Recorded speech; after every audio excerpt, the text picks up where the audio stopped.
You know, guilt is one of the most destructive human emotions that we ever have, and we don't talk about it like this very much. But, you know, I wrote this book called Shoulda, Coulda, Woulda, and have done a lot of research on this. Guilt is a self-centered emotion. It's one of those emotions... Which is really counterintuitive. Exactly. You think that it's not at all. But when it's kind of like a toothache, you know, if your jaw hurts because of a tooth, you can't think about anybody else's needs until I get rid of this little ache in my jaw.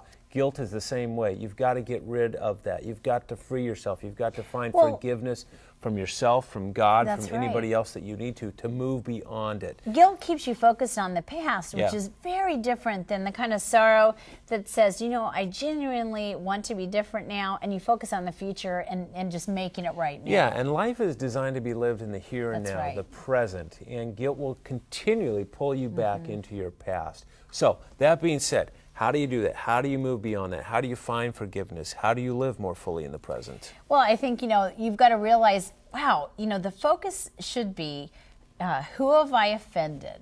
And if you feel like you've offended God because it wasn't your spiritual value, seeking forgiveness with God, it's clear in Scripture that is offered freely.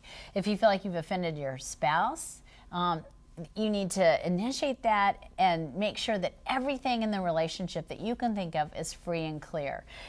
If you think, you know, just go down the list. The point is not to hold you hostage to the past. The point is there anything I need to do to set right my relationships now? And once you've done that, you need to just step into the future and begin to live there. Yeah, because it's unfinished business. That's right. It's nagging for your attention, and for whatever reason, you are still punishing yourself for it. So, you know, allow yourself to have And that's a good point. Can I just bring that up? The way we treat guilt is often shaped by the way we were punished as a child, and that might be a helpful insight. Yeah, go ahead, talk about that. Yeah, because if you were, you know, kind of isolated or shunned as a child, you know, put in dramatic timeouts when you did something wrong, you might tend to treat yourself that way. Or if you were overly punished, or however we were treated when we did something wrong as a child, we tend to treat ourselves that way. Right, and so think about that in the context of your own life and how you continue to punish yourself.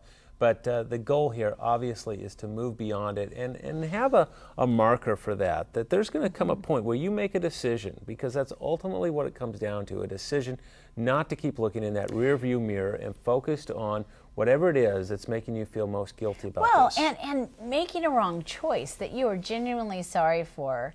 You know, a bad choice does not equal a bad person. You are not bad. The choice was bad. Right, exactly. Great point to remember.